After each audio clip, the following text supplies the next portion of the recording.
কেউ আসতে দেয় না আর কি, সবাই রুমের ভিতরে বন্দি করে রাখছে।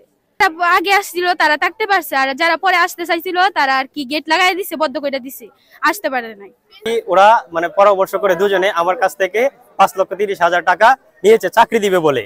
এবং কি চাকরি দিবে ওরা বলছে যে আমার বড় বড় লোকের সাথে, যে রাজনীতির সাথে যারা জড়িত আছে, যেমন কামরুল চৌধুরী, আরো বিভিন্ন লোক ওরা সাথে জড়িত থেকে উনি আমাকে সৈনিক এর মধ্যে অফিস সহায়কে চাকরি দিবে এই বলে আমাকে একটা ভুয়া অ্যাপয়েন্টমেন্ট লেটারও দিয়েছে। দেওয়ার পরে আমি জানতে পারলাম যে অ্যাপয়েন্টমেন্ট লেটারটা ভুয়া। আমি যখন বললাম যে আমার টাকা দিয়ে দেন, পরে সে কি করলো, আমাকে বিভিন্ন হুমকি দিয়েছে যে সে রাজনীতি পলিটিক্যাল পাওয়ার ব্যবহার করে আমাকে এই পুলিশের হুমকি দিয়েছে, এমনকি বিভিন্ন বিষয়ে আমাকে হুমকি দিয়েছে, মারধর এবং আমাকে মারছে। আমি সকলে নিয়ে একসাথে আমরা প্রিন্সিপাল এবং সহকারী শিক্ষককে পদত্যাগ চাই। যতক্ষণ পদত্যাগ না পাওয়া পর্যন্ত আমরা এখান থেকে যাবো না ইনশাল্লাহ। আমাদের যে প্রিন্সিপাল সাহেব, ওনা নতুন প্রিন্সিপাল হয়ে আইছে, ওনা কিন্তু নিয়োগ করে আইছেন। কিছুদিন আগে আমার মামু জিগাইছে আমাদের জায়গাটা দেখাইতেছেন, কোন মূল্যে খাইতেছেন, ওইটা আমি আল্লাহর কাছে জব দিব না, এটা জোরে খাইতে যাওয়া। আমি কিন্তু মানুষের বাড়িতে আছি এই জায়গাটার জন্য।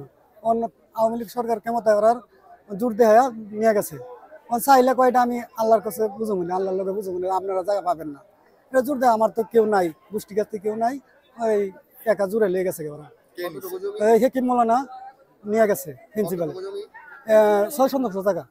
প্রিন্সিপাল স্যার বলছে কি আমাদের এই উপযুক্ত টাকা দেবে, কিন্তু টাকার কথা বলে কিন্তু উনি আমরা তো 500 করে 300 করে টাকা গাইছে। আমরা উপরে যারা 500 করে, আমরা 300 করে, আর নিচের সবাই 200 করে নিছে। কিন্তু আমরা দেখা যায় কি অনেকদিন ভোগান্তির পরে প্রথমবার আমরা এই উপযুক্তের জন্য কাগজ পর্যন্ত দিছি, কিন্তু আমরা কোনো টাকা পাই নাই। ওনার ছেলে পাইছে, ওনার মেয়ে পাইছে, আর আমার একটা বন্ধু পাইছে, আর তাছাড়া বাদ ভাই কেউ পাই নাই।